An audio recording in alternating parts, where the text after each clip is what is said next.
Au moment où le CEFRES a été fondé en 91, j'étais en deuxième année du doctorat à l'École des hautes études en sciences sociales. Or, j'ai assisté déjà en 90 aux premières visites des gens de l'école à Prague.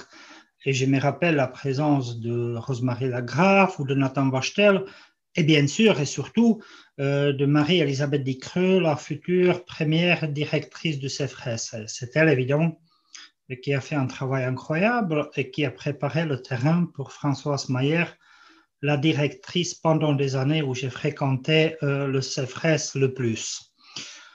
C'est donc le CEFRES des années 90 qui a resté dans ma mémoire avec les colloques, les conférences où on a pu rencontrer les grands noms de l'époque. Et c'est pourtant les discussions avec Françoise Mayer qui sont la source de mes meilleurs souvenirs.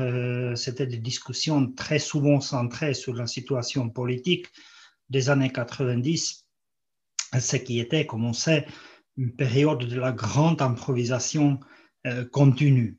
Je pense évidemment que les deux premières directrices de CEFRES ont vraiment posé les fondations sur lesquelles les autres ont continué à construire.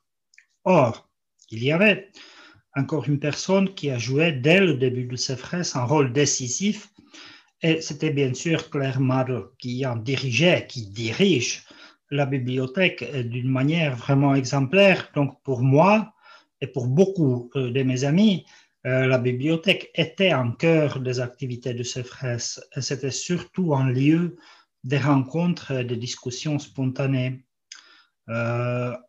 Ici, je devrais bien sûr ajouter une petite histoire amusante. Donc, évidemment, j'ai un trou de mémoire. Mais je pense qu'il y a une bonne raison pour ça, car si je pense à ce qui s'est passé un quart de siècle auparavant, encore dans le cloître d'Emmaüs, je me vois soit dans la bibliothèque, en train de feuilleter le livre, de parler avec Claire Madl, soit en train de prendre un café avec Françoise Mayer.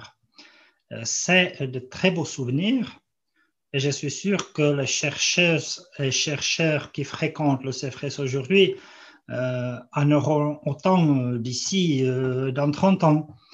Ceci dit, l'importance de CEFRES dans la situation actuelle est évidente. Et concernant la mobilité franco-tchèque, elle continue à être absolument essentielle, mais je pense qu'il y a les autres qui le savent beaucoup mieux que moi. Voilà, c'est mon souvenir très bref, mais important pour moi, bien que j'imagine pas très excitant pour les autres. Mais merci au CEFRES pour tout ce qui s'est passé et tout ce qui continue à se passer aujourd'hui et ce qui se passera dans l'avenir. Merci.